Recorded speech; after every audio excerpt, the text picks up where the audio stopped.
You've probably seen him on Distrito de Comedia and Comedy Central Mexico. Please make an extremely warm welcome for my dear friend, the one and only Mr. Martín León!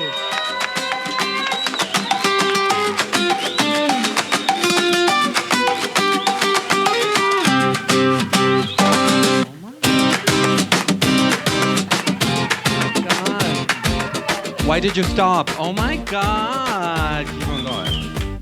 Thank you. How's everyone? Thank you. Let's get started. I always thought I had social anxiety. Yes, growing up. Then after the pandemic forced everyone to stay indoors for 2 years, I realized that no, I don't have social anxiety. What I have is just anxiety. Yeah, I used to think that would make me anxious was like large groups of people, big parties, having to ask for the Wi-Fi password in another little coffee shop in Roma. But no, what makes me anxious is, this moment where everything goes to shit? Before this moment, everything's fine and you're relaxed and you're breathing. And after this moment, this wave of anxiety just crashes into you and you have waking up. It's called waking up. Those are my two states, basically. I'm either anxious or asleep. And then sometimes I'm asleep and my brain goes like, it's quiet. Too quiet. Let's have a nightmare. I'm here dreaming like, let's not. And my brain's like, well, you're not in charge, are you? Let's have a nightmare. Just because we're asleep doesn't mean we can't worry about something. What if there's a flood? What if we get kidnapped? What if we go into an OXXO and we have no pants? You know what? We're asleep. We don't have to worry about real things. What if a giant shark breaks from the window? What if a giant spider comes down on us? What if you're running away from the giant shark and we run into a building filled with giant spiders? I don't know, brain. Thanks for asking, I guess. I'm also gay. Yeah. No, that announcement has never been a surprise. It's never... The reaction to that has never been like, wow, no. Like, when I told my friends back in high school I'm gay, they're like, we know, Martín. We see you. And all of the My Little Pony stickers in everything you own. When I told my younger sister I'm gay, she's like, I know, Martín. I live with you. I've seen you lip sync to nothing but female pop divas your entire life. When I told my older brother I'm gay, he's like, I know, Martín. We use the same computer.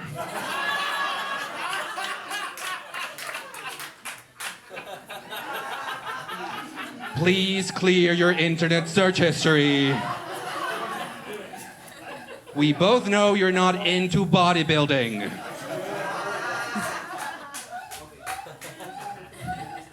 She's fine. Okay? The only people that have ever been surprised by this information were my parents. I swear, they have both told me at different times, unprompted, we had no idea. And honestly, it was nice for them to say that because it just validated my middle child fear that they never saw me, Yeah, no, parents, they see the older child and they see the younger child. Everything else is just background noise. Parents, they're like, behold my eldest son, the heir to my kingdom, my riches, my land. And lo, what is that bright light? It is my youngest daughter. My most precious treasure, for whom I would go to battle, slay fierce beasts, and die.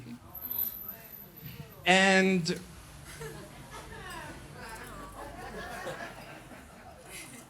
an extra one. Truly, we do not know why the gods saw fit to create the middle child. Perhaps they were bored. Perhaps they were feeling adventurous. But create him they did, and so we're here to receive him with arms in order to love him. And in case we need a backup, Yeah. I don't know what came first, the anxiety or the homosexuality. I just know that my first waking thought was, oh no. I'm inside a woman.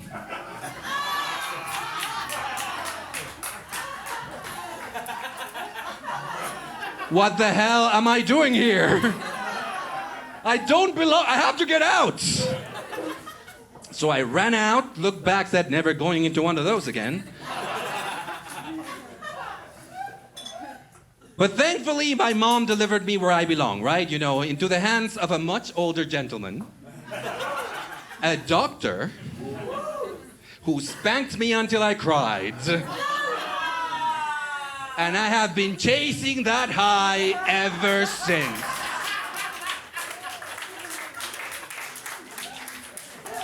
Anyway, I was single for a while. I was single for a long while. I was single for so long, my parents had time to get over their homophobia. That's how long I was single. Yeah. No, when I first came out of the closet, my parents were like, we can't believe you like men. And then a few years ago, they were like, do you like men? We don't believe you. Do men like you? Thank you, Mom. Thank you.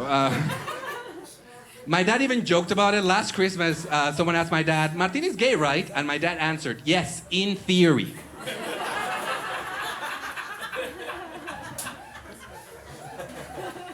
I was single for so long that I had a joke about being asexual, and then a friend of mine was like, no, Martín, you are not asexual, okay? Asexual people, it's a real thing, okay? It's people that are not as sex obsessed as the rest of the world. People don't need sex. You are not asexual, Martín, okay? What you are is unfuckable. Yes. And at first I got offended, but then I kind of liked it. Good Martín the Unfuckable. It sounds like a title. It sounds like a Lord of the Rings character. It sounds like you could be walking through Middle Earth and then meet an old crone and be like, what is that over there? And she would answer, oh, you must not go there.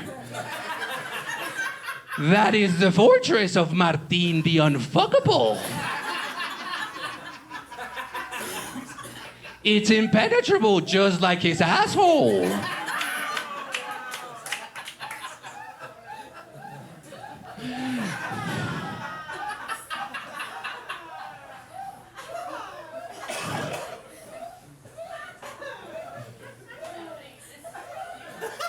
He was cursed when he was but a babe. At his christening, an old witch came and when Martín turns 16, he will prick his finger on a My Little Pony unicorn and become unfuckable.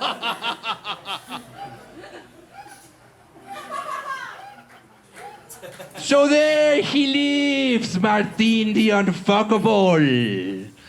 Alone, forgotten, a middle child.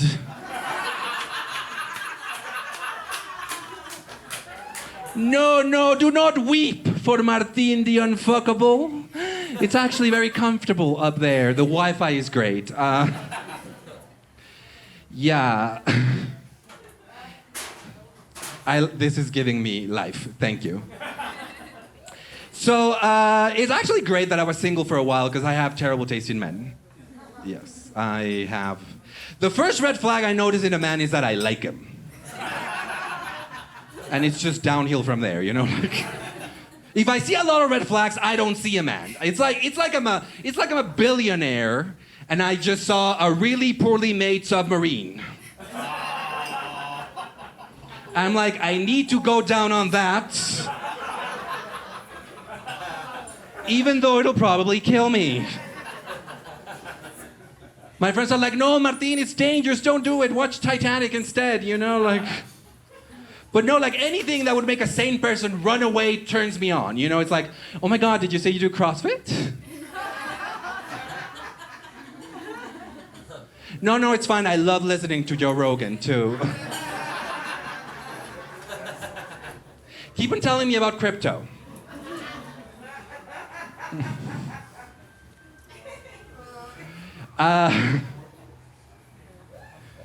This is the part where I tell you that I have a few kinks. Well, I have several kinks. I have so many kinks that my Prince Charming is in jail. I have so many kinks that they don't fit in one man. I need like 3. 4.5, because remember Snow White, the dwarves? 5 of those dwarves are named after one of my kinks. It's not telling you which, though. But in my defense, I grew up in the 80s, and the 80s were a very kinky time, okay? For example, thanks to Chewbacca, I do like my men tall and hairy and with a speech impediment.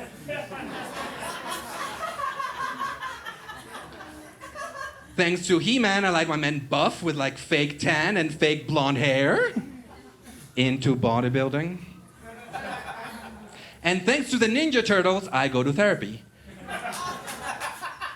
But I also know a lot about Renaissance art, which is great. Because you guys know, right, that the Ninja Turtles were named after great artists of the Renaissance. You have Michelangelo, a great sculptor, painter. He did the Sistine Chapel. Donatello, a great sculptor in his own merit. And Leonardo, who has been nominated for 7 Academy Awards. And he might get one. The second one, finally, you know? Like, no. Well, I mean, he might get it because the Academy hates giving the award to the black actor that actually deserved it, right? You know, like, no. They also hate it when they give it to Leonardo, too. So I guess, congratulations, Timothy Winter Chalet, or whatever his name is. Imagine if this comes true, like, it'd be crazy. But I do have a soft spot in my heart for Leonardo DiCaprio, because a lot of my girlfriends, their first celebrity crush was Leonardo DiCaprio, right? And I do have this theory, and my theory is that your first celebrity crush defines your kinks for life. And I have my own, and I'll share it in a bit, but I want to know, does anyone want to share their first celebrity crush? Just shout it out. Yes? Okay, over there. What? We have Paul Walker, Jonathan Taylor Thomas.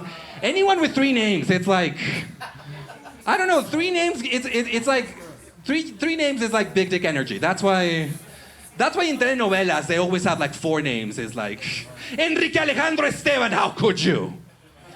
But yeah, no, Jonathan Taylor Thomas. And then we have Paul Walker. So we're into zombies, that's fine. No, Paul Walker, like, I do like a man that can drive fast. Yes, because it means he's good with a stick. Anyway. Yes. And over here? First celebrity crush. Ricky Martin. And that's why we were best friends. She's like, maybe one day. No. Ricky Martin, Paul, those are good. Anyone else? What? If you don't be embarrassed. I swear, mine is way worse. What's your? Will Smith. I mean, Will Smith, yes. I mean, he rapped, he acted, you know, like, the only thing he couldn't do is, yeah. The only thing he can't do is stand up to a woman, but...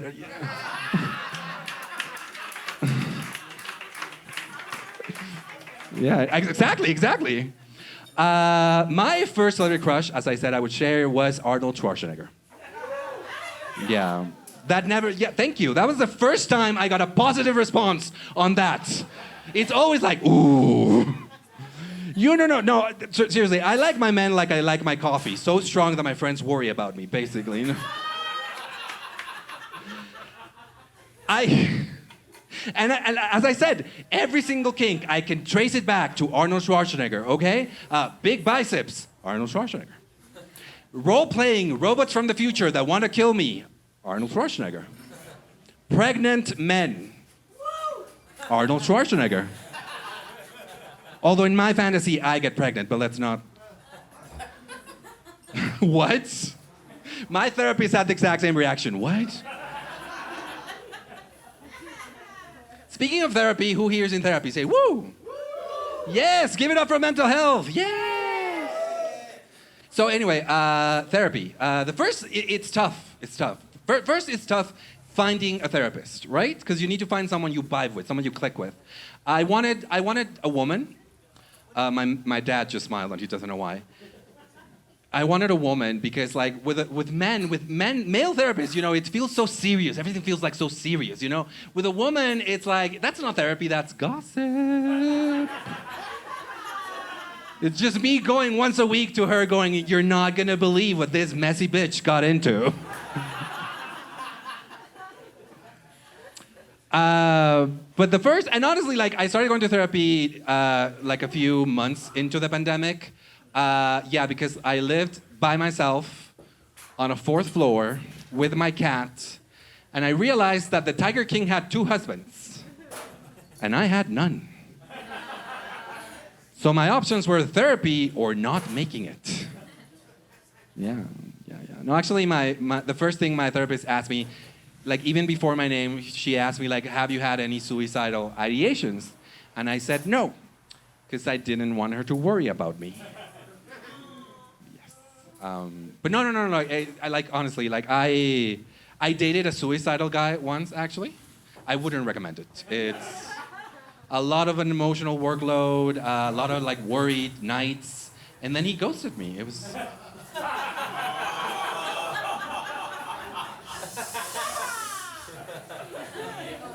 I like this joke because like one time after the show, a friend was like, aren't you afraid someone might get offended by that joke? And I was like, no, because if they're offended and they're here, it means they did it wrong, so...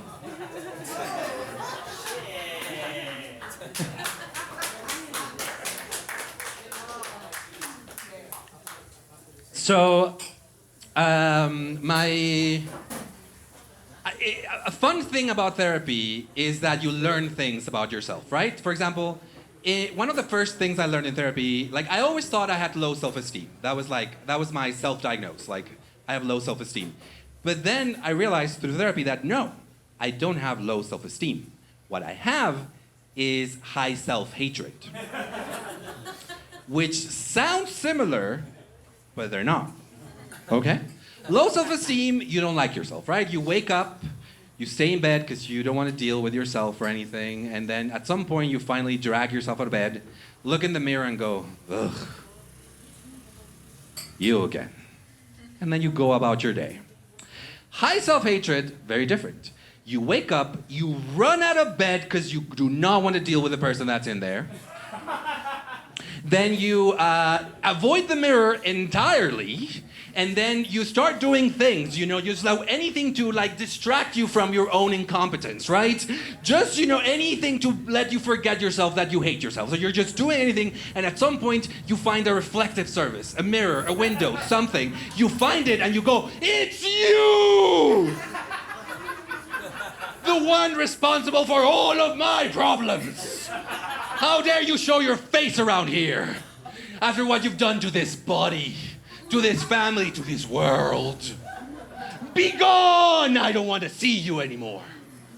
It's you! And on until you exhaust yourself and just fall asleep to not deal with yourself for a whole day. So as you can tell, I'm a little bit hard on myself. Growing up, I like absorbed this idea that I needed to, that if I had to, if I didn't get something on the first try, that something wasn't for me, like immediately. Practice? No. Practice was a thing you do to get better at something you're not good at, and that is a waste of time.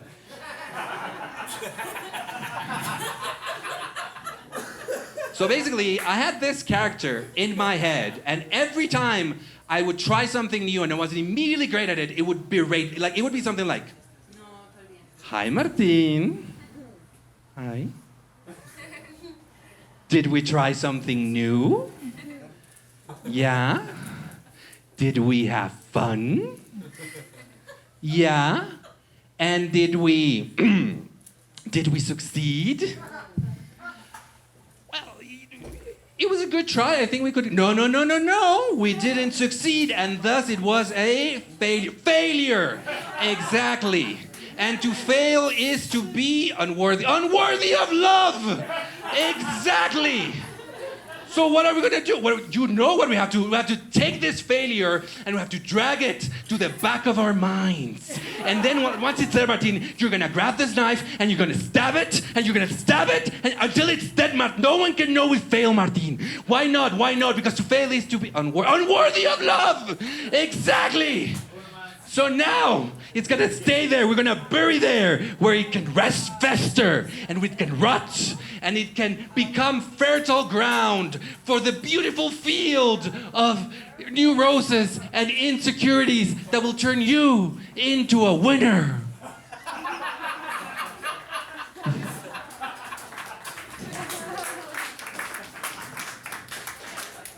Now run along and play. Run along. And remember, no one can know you're gay, otherwise you'll die homeless and alone. Can't trust any of them, Martin. That was dramatic, right? That was way too dramatic. Especially when you realize I was 8 years old and I was trying to draw a cat. Just...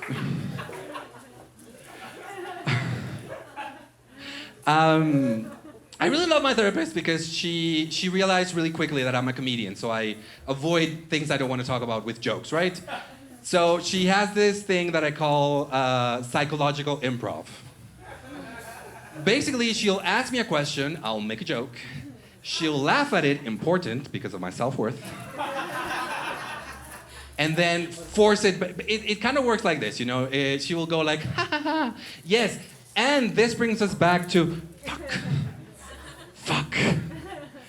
And I don't know about you, like, a lot of people I know tell me like, oh, my therapist told me to do this, my therapist told me to do that. My therapist doesn't really tell me to do anything. The conversation usually goes like, do you realize the toxic pattern that you're stuck in, Martin? I'm like, yes. And do you know what you have to do in order to get out of this toxic pattern, Martin? I was like, yes. And are you willing to do the work to get out of this toxic pattern, Martin? Like, that's aggressive, that's judgmental, and I do not like your tone, okay? I came here to be listened, not judged. Okay? Oh, look at her, Miss High and Mighty, in her tastefully decorated, living room. No. Who are you? Who judges the judge, huh? Who judges the judge? In the end, it's my life, and if I want to wallpaper it in nothing but toxic patterns, it's my choice, okay?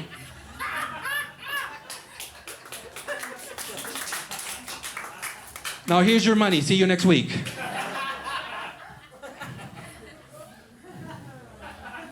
This might be weird. This might be a weird question. Does anyone else here wonder if your friends talk about you in therapy? Right? Right. Because I give great advice. So in my mind, my friends are with their therapist and they're like, oh, Martin told me to try this. And their therapist is, oh, wow, that is great advice. Martin sounds so kind, so connected. Is Martin an empath? Yeah. Martin sounds, dare I say, handsome, sexy, hot. Is Martin single? I don't believe it. Yes. Could you give Martin my number? No, that's very, very unprofessional of me. I do have a wife. Yes.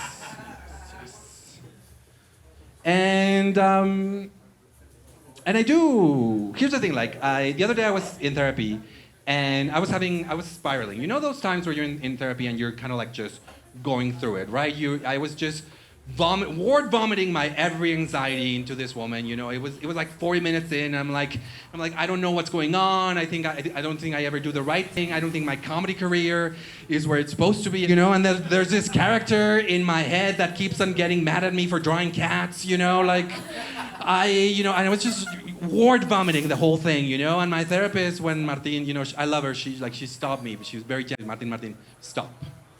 I hear you, your feelings are valid, I hear you. Just, when this is happening, when you're having one of these episodes, I want you to stop and breathe.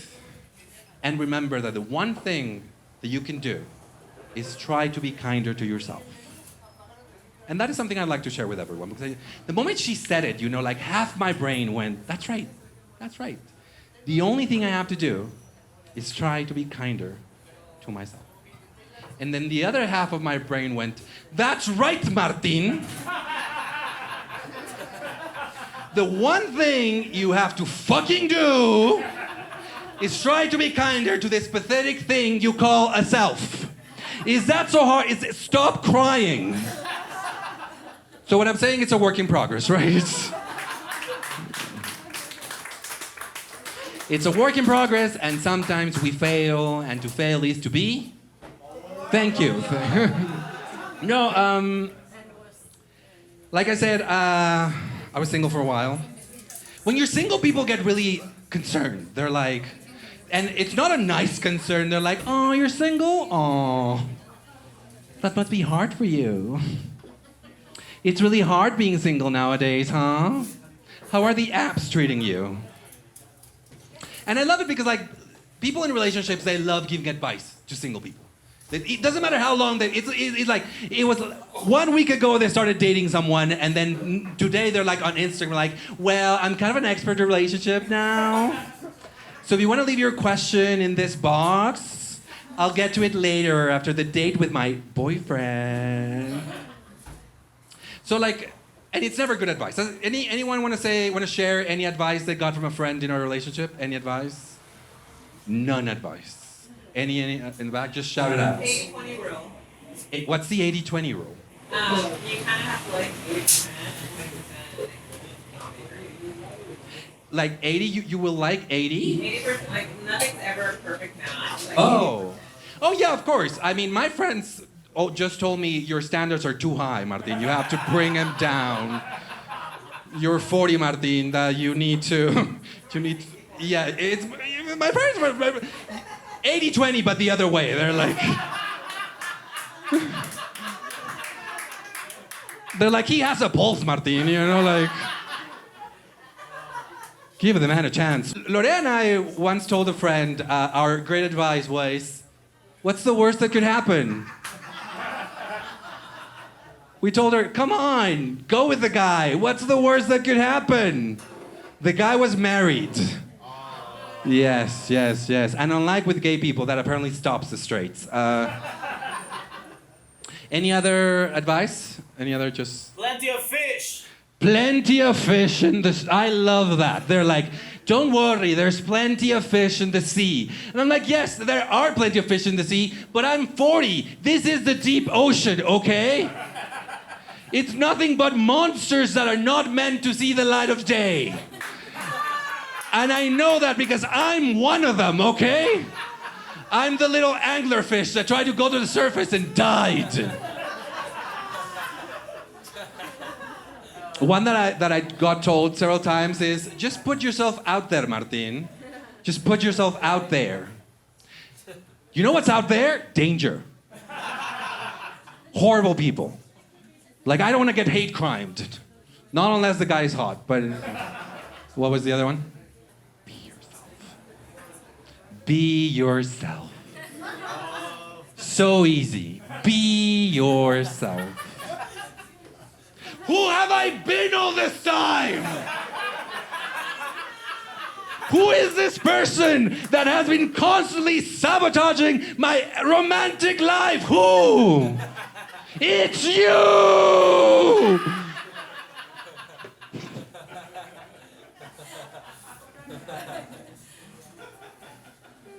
I hate it. Because sometimes they ask, like, why are you single? Which is a loaded question, right? Why are you single? People that ask you why are you single, they're basically asking you, there's nothing obviously wrong with you. So would you mind digging through the emotional scar tissue and just unearthing that deep-seated trauma that's keeping you alone? And the answer is no. Because if I could, I wouldn't be single. But, plot twist, I have a boyfriend now! I have a boyfriend. Can you all see him? He's here. Yes. I asked before because the last one was imaginary, so it was really awkward. My friends were like, Martin, there's no one in that chair, you know? Like, and I'm like, then what am I sitting on? Yeah, no, it's great having a boyfriend. He's bisexual, which is not the same as imaginary, I learned. And also, being bisexual, not a red flag. I'm glad I didn't know that when I met him, because otherwise this wouldn't have worked. No, but today, people, it's 9 months together. Today. 9 months. But who's counting? Me. I am counting. I have a calendar and I go, yes, got him. Wow. She said, like jail. Well, he does have handcuffs, but anyway. No, I've learned that being in a relationship also teaches things to you. Like, I learned that I like to be a little toxic. Just a little bit. Just playfully toxic, you know, just... The other day, he arrived at my place and I just wanted to like catch him unsteady, and I was like, what did you bring me? And he recovered, he's smart, he's smooth. He went immediately, I brought you all of these kisses. I know. So I got the kisses, because my love language is gift receiving. So I got the kisses. And then I was like, and where did you get all these kisses, huh? Who gave them to you? And why are they so many? Are these from that Uno Noticias bitch that keeps messaging you?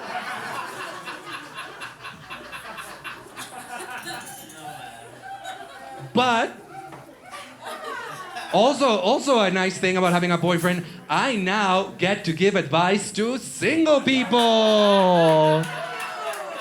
Do we have any single people in the house? In the back. I tried, Lore, I tried. In the back. Are you single? Oh, that must be so hard for you. It's hard for singles out there nowadays, isn't it? How are the apps treating you? I'm kidding. I'm not going to ask you why are you single. That's a loaded question. Also, I'm not going to ask you how long have you been single. That's rude. No, like, what do you think is the main challenge for single people nowadays? What's the main challenge? You get comfortable being alone. Right? Yeah, at some point you're like the guy tries to give you, like the guy with gays or people with dicks, it's like they try to like masturbate you and you're like, that's never gonna work. Yeah, that's not the right technique. First you need to put first you need to get a big callus on your hand. Just me? Okay. But it is true. You do get comfortable being alone. I was so comfortable being alone that the other day he was in the house and I was like, oh my God, I can't fart. That's a joke. And give it up for the single people. It's funny because growing up, what happens is people, growing up, you latch onto one or two things and those things become your personality for life, right? For me, what became my personality was, on the one hand, musicals. I love musicals. I love drama. I love bursting out into song. I'm not going to do that because we're recording and we can't afford it. Fun fact, originally I was going to come on stage with a Taylor Swift song, but she didn't answer. I know. Like Efra said, I'm a white woman. I'm the whitest woman in this room, you know? Yes, I know. Please be kind to Swifties. She just released a charitable album, okay? So musicals on the one hand, and on the other hand, fairy tales. I do love a fairy tale. From fairy tales, I got, the desire of living in a world that has space for everyone and just striving for a completely unachievable dream. But anyway, musicals and fairy tales. That means Disney. That is very much my shit. And here's the thing, I already told you, your first celebrity crush, Kinks for life, but I also think that your favorite Disney movie says something about you. So anyone want to tell me their favorite Disney movie? Aristocats. Aristocats. And Pocahontas, those two. First of all, he likes double penetrations, right? He's greedy. Pocahontas, I can sort of tell you're white, so you want to conquer a woman literally, right? You want her to bring her into your house and we don't speak English anymore. And Aristocats, that means I am not like other Disney girls. I like one of the dark ages Disney. But I love Aristocats because I am not like other Disney girls. Any other Disney movies? Just Aladdin and Little Mermaid. You know what? Ariel gets a bad rap. They're like, oh, she only did it for a man. And like, yeah, but did you see the man? Yeah, she wasn't going on shore for, you know, that guy with no job that shares a room with 3 other people, you know? That man was a prince, okay? And Aladdin, which means you've been scammed. And it's funny because it's true.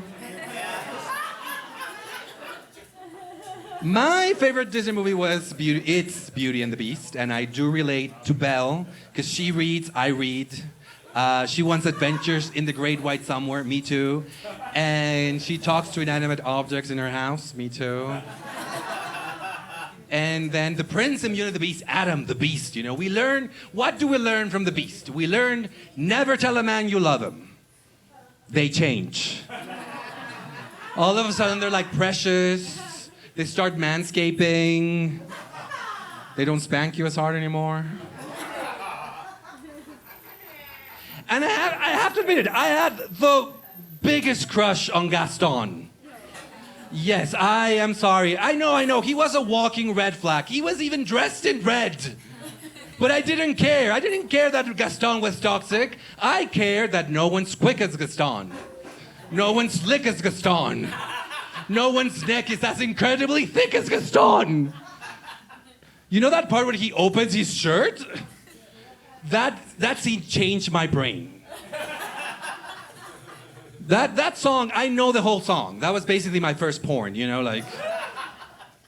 And yeah, no, like, because we didn't used to have gay media. We didn't. No. Like now you have Heartstopper, Heated Rivalry, The Manosphere, you know? Now, you know what I had to do? You know, I had to lie to my mother and be like, I'm going to the magazines, Mom, and then go to the underwear aisle in the supermarket. And then you spend 20 minutes looking at pictures of headless men. Just trying to burn that image into my eyes. I started making stories about them, you know, like, Fruit of the Loom guy is in love with Calvin Klein guy. But their love can never be because Calvin Klein guy is in arranged marriage with Rolf Lauren guy. My mom would find me there like, oh my God, you're here again. She had no idea, my God. Like, let's go. And I'm like, not now, mother. I'm in the middle of something. You know what I had to do in order to find? I had to study film. I had to go into the arts. Okay? I had to find an excuse to buy Eastern European VHS. And then, like, in the middle of the night, like a monster, I would go into the living room, making sure my parents couldn't see me. I would put the VHS and fast forward to the part where these 2 burly Eastern European men have sex for 5 seconds. And then I would pause it before they died. Gay people didn't survive long back then. I would just pause it, take the VHS out, and put Sleeping Beauty back in, and they lived happily ever after.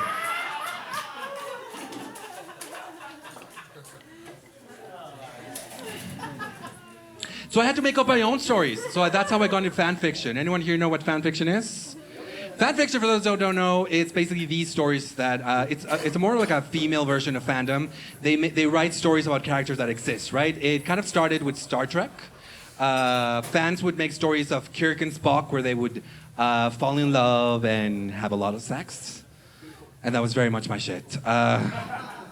Basically, women saw Kirk and Spock and I said, I can't have them, so nobody will. They will have to have each other. But the thing, like with men, fandom is very aggressive, very about fighting. They're very much like, oh, fighting, who would win? You know, like I don't know, like Superman and Captain America, who would win? Batman and Iron Man, who would win? And I don't know, give me a character. Give me a character, any character. Another character. Aquaman, give me a character. Hulk. Aquaman and Hulk, who would win? I don't care about fighting. I don't care who wins. I care about love. I care about who comes first. So in order, Superman and Captain America. Captain America would come first because Superman is an alien, which means that he's good at anal probing. Batman and Iron Man. Batman would come first because Iron Man has touched so many prostates, you know, like, you can tell. And Aquaman and the Hulk, honestly, I think Aquaman would come first. Just as a defense mechanism, you know, you know how octopus, when they feel afraid, they throw ink? I think Aquaman would look at Hulk and just like, and try to swim away in the confusion.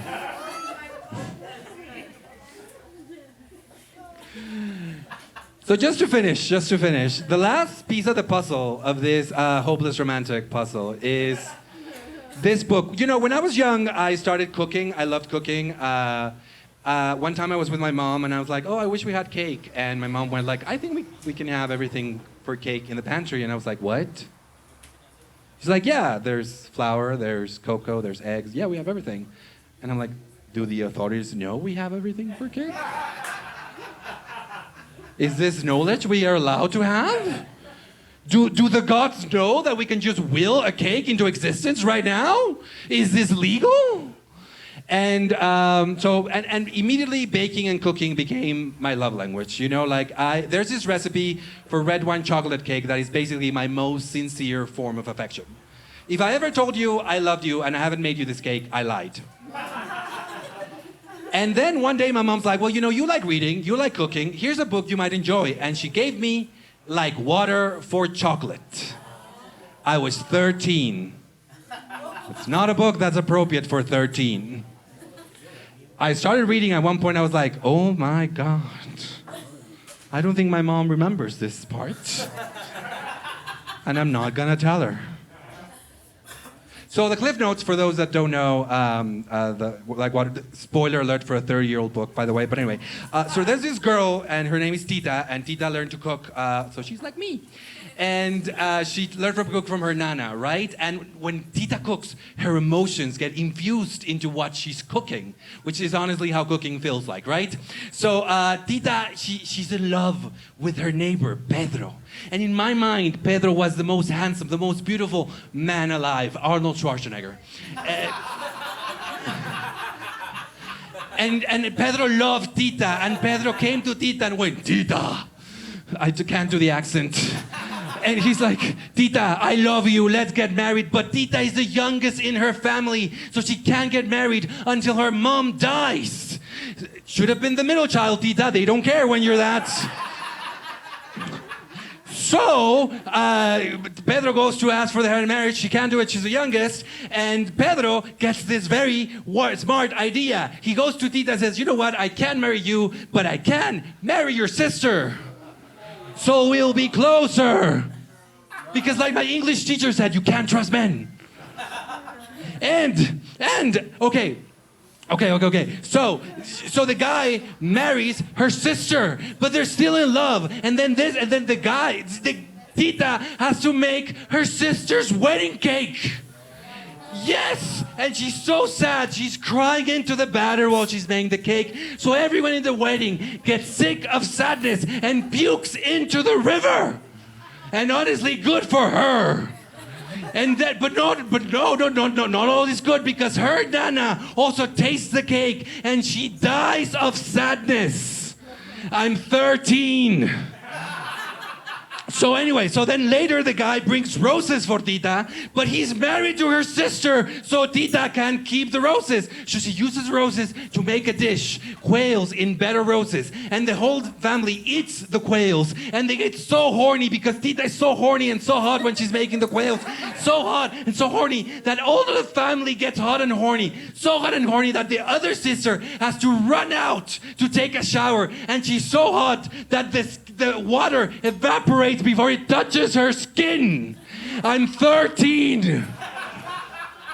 And she's so hot that the outer shower, the wooden planks of the outer shower, they catch on fire and it explodes. And then a revolutionary man that's like walking by looks at her, you know, a guy that's not as hot as Pedro, a little bit less hot, let's call him Gaston. He grabs her and takes her away to work in a brothel. I'm 13. And then, you know, more stuff happens. You know, the mother dies, the sister dies. And then finally, at the end, Tita can have sex with Arnold Schwarzenegger. But that's not the end. Because the sex they have is so good, so hot, that Arnold Schwarzenegger dies. So then Tita has to eat a box of matches so that her own soul can catch on fire, and her whole house burns down and she can finally be with Arnold Schwarzenegger forever. That's not too much to ask for, is it?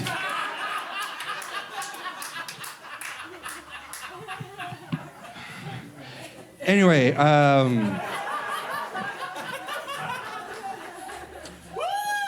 Thank you. Don't worry. I'm not gonna run out of here and then fuck my boyfriend to death. Don't worry. Although that would do wonders for the virality of this video, right? And then he just fucked to death. Wow. You know. No, I do want to know if Leonardo gets that Oscar. Evergreen joke, honestly. But no, like I tell you this because maybe in the future you will see a news article about a house in Mexico City that burned down, and then in the remains, in the ashes, there was only a little notebook just covered in My Little Pony stickers. And then when you open it, there's a 10,000-word fan fiction about how Captain America and Iron Man married and adopted Spider-Man. And a great recipe for a red wine chocolate cake. And so many photos of Arnold Schwarzenegger, just so many photos. So I just want you to know when you read that article that it means that a happy little gay boy died like he lived, being a hopeless romantic. Thank you.